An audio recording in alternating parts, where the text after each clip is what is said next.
Today we will start the mass transfer operations under distillation.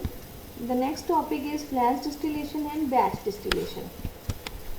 In flash distillation, it is a single stage continuous operation where a liquid mixture is partially vaporized, the vapor produced and the residual liquid are in equilibrium, which are then separated and removed. So continuous operation है जिहदे तुसी continuously जो feed enter करवाओगे और वो vapours बननगे उन्होंने आप separate करना है और रिमूव करते जाना है. ये प्रोसेस दसिया है. इट इज़ अ चलो we consider a binary mixture of A and B. The feed is then preheated before entering the separator. As such, the part of feed may be vaporized. ਜਦੋਂ ਤੁਸੀਂ feed enter ਕਰਵਾਉਣੀ ਹੈ ਉਹਨੂੰ ਪਹਿਲਾਂ ਤੁਸੀਂ pre heat ਕਰਨਾ ਇਨ heat exchanger, then enter ਕਰਵਾਉਣਾ separator ਦੇ ਵਿੱਚ. ਸੈਪਰੇਟਰ ਜਦੋਂ ਤੁਸੀਂ ਐਂਟਰ ਕਰਵਾਓਗੇ ਤਾਂ ਫੀਡ ਆਲਰੇਡੀ ਵੇਪਰਾਈਜ਼ਡ ਹੋਏਗੀ ਤਾਂ ਉਹਦੇ ਵੇਪਰਸ ਐਂਟਰ ਕਰਨ ਤੋਂ ਬਾਅਦ ਵੇਪਰਸ ਜੋ ਹੈ ਅਪਵਰਡਸ ਜਾਣਾ ਸ਼ੁਰੂ ਹੋ ਜਾਣਗੇ ਐਂਡ ਦ ਲਿਕੁਇਡ ਜੋ ਹੈ ਉਹ ਨੀਚੇ ਸੈਟਲ ਹੋਣਾ ਸ਼ੁਰੂ ਹੋ ਜਾਏਗਾ. ਵੇਪਰਸ ਨੂੰ ਅਸੀਂ ਉੱਪਰ ਕਲੈਕਟ ਕਰ ਲੈਣਾ ਅਤੇ ਉਹਨੂੰ ਸੈਪਰੇਟ ਕਰ ਲੈਣਾ ਕੰਡੈਂਸਰ ਦੇ ਵਿੱਚ और उन्होंने कंडेंस करके तुसी अपना डिस्टिलेट जो भी प्रोडक्ट है उन्होंने सैपरेट कर सकते हो. द सैपरेटर जो है सैपरेशन होएगी वेपराइड लिक्विड के विच. ठीक है, जिहड़े वेपर्स होणगे ये जिद्दां ये जो तुसी वेपर फॉर्म दे विच है डिपेंड करता है कि वो किस कंडीशन च फीड तुसी एंटर करवा रहे हो. That is how much feed is entering as vapour state which in turn is controlled by the amount of heating. कितना तुसी उन्होंने हीटअप किया होएगा उन्ने ज़्यादा वो वेपर्स बने होंगे उन्नी जल्दी थोड़ी सैपरेशन जी कंप्लीट होएगी. Degree of vaporisation affects the concentration of A in vapour phase and liquid phase. जी भी थोड़ी डिग्री ऑफ वेपराइजेशन होएगी वो इफेक्ट करेगी कंसनट्रेशन ए दी in vapour phase and liquid phase. दस certain relationship between degree of heating and mole fraction of A in vapor and liquid phase. ठीक है, ਉਹਦੇ 'ਚ ਅਸੀਂ ਇੱਕ ਰਿਲੇਸ਼ਨਸ਼ਿਪ ਬਣਾਵਾਂਗੇ ਜਿਹਦੇ 'ਚ ਸਾਨੂੰ ਆਪਰੇਟਿੰਗ ਲਾਈਨ ਇਕੁਏਸ਼ਨ ਇੱਕ ਮਿਲੇਗੀ. ਪਹਿਲਾਂ ਆਪਾਂ ਇੱਕ ਡਾਇਗਰਾਮ ਦੇਖਦੇ ਹਾਂ. ਡਾਇਗਰਾਮ ਦੇ ਵਿੱਚ ਦੇਖੋ ਫੀਡ ਜੋ ਹੈ ਠੀਕ ਹੈ ਉਹਨੂੰ F ਦੇ ਨਾਲ ਡਿਨੋਟ ਕੀਤਾ ਹੈ. F moles per time, ZF ਉਹਦਾ ਮੋਲ ਫ੍ਰੈਕਸ਼ਨ ਹੈ ਐਂਡ HF ਇਜ਼ ਉਹਦੀ ਇੰਥੈਲਪੀ ਹੀਟ ਜੋ ਹੈ. ਉਹਨੂੰ ਪਹਿਲਾਂ ਪ੍ਰੀ ਹੀਟ ਕਰਾਂਗੇ ਹੀਟ ਐਕਸਚੇਂਜਰ ਦੇ ਵਿੱਚ. ਠੀਕ ਹੈ, ਹੀਟ ਐਕਸਚੇਂਜਰ ਦੇ ਵਿੱਚ ਕਿੰਨੀ ਹੀਟ ਜਾ ਰਹੀ ਹੈ Q BTU ਪਰ ਆਰ. ਨੈਕਸਟ ਸਾਡੇ ਕੋਲ ਇੱਕ ਰਿਡਿਊਸਿੰਗ ਪੰਪ ਲੱਗਿਆ ਹੋਇਆ ਪ੍ਰੈਸ਼ਰ ਰਿਡਿਊਸਿੰਗ ਵਾਲਵ ਹੈ ਜਿਹਦੇ ਨਾਲ ਤੁਸੀਂ ਪ੍ਰੈਸ਼ਰ ਰਿਡਿਊਸ ਕਰਕੇ ਸੈਪਰੇਟਰ ਦੇ ਵਿੱਚ ਐਂਟਰ ਕਰਵਾਉਂਦੇ ਹੋ ਫੀਡ ਨੂੰ. ਸੈਪਰੇਟਰ ਦੇ ਵਿੱਚ ਜਿਹੜਾ ਹੈ ਸੈਪਰੇਟ ਹੋ ਜਾਣਗੇ ਵੇਪਰਸ ਸੈਪਰੇਟ ਹੋ ਜਾਣਗੇ ਤੁਹਾਡੇ ਉੱਪਰੋਂ ਦੀ ਅਪ ਸਾਈਡ ਚਲੇ ਜਾਣਗੇ. ठीक है, D moles per time vapours ने वाई स्टार D जो है वो साढ़े कोले इधर मोल फ्रैक्शन है HD इंथैल्पी है. लिक्विड जो है वो साढ़े कोले बॉटम तो मिलेगा W moles per time XW mole fraction है HW साढ़े कोले इधर इंथैल्पी है. It is a simple continuous flash distillation operation जिहदे च कॉन्टीन्यूअसली फीड आएगी प्री हीट होएगी और सैपरेट हो जाएंगे वेपर एंड लिक्विड्स. इहदे लई मटीरियल एंड इंथैल्पी बैलेंस लगावांगे. की है input is equal to output. ठीक है, फीड जो है that is equal to D plus W.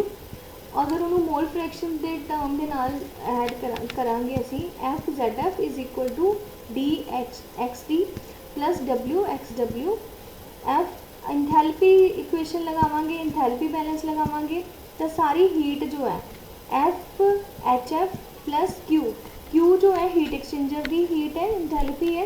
ये दोनों इनपुट ने एंड आउटपुट साढ़े को है DHD प्लस WHW.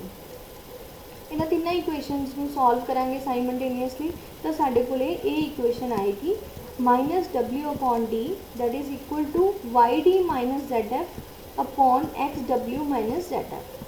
और इंथैल्पी के फॉर्म के साढ़े को आएगी HW - HF plus Q upon F divided by HW - HF plus Q upon F. ये साढ़े को फीड है, फीड की इक्वेशन बन रही है एंड ये साढ़े को इंथैल्पी की डिस्टिलेट दी, प्रोडक्ट दी एंड बॉटम प्रोडक्ट दी। अगर इस इक्वेशन को असीं ग्राफिकली रिप्रजेंट करना होवे तो साडे कोले इदां दी ग्राफ बनेगा एक फ्लैश वेपराइजेशन का।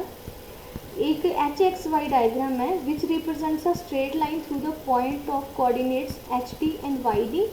HD एंड YD के कोऑर्डिनेट्स जिहड़े होणगे ओह इत्थे साडे कोले D रिप्रजेंट कर रहे हैं एंड HW XW रिप्रजेंट करेंगे W नूं and HF plus QF and ZF जो रिप्रजेंट कर रहे हैं फीड मिक्सचर नूं after it leaves the heat exchanger. Heat exchanger तो पास करन तो बाद साडे कोले ये जिहड़ी फीड आपां सैपरेटर तो पहलां जिहड़ी है वो ये इस पॉइंट के उत्ते सानूं मिलेगी। इस पॉइंट के उत्ते DW ते DW D-W साडे कोले मिलणगे ते इत्थे ये साडे कोले एक स्लोप की तरह साडे कोले एक फॉर्मेशन बनेगी जिहड़ी कि सानूं -W/D तो मिलेगी।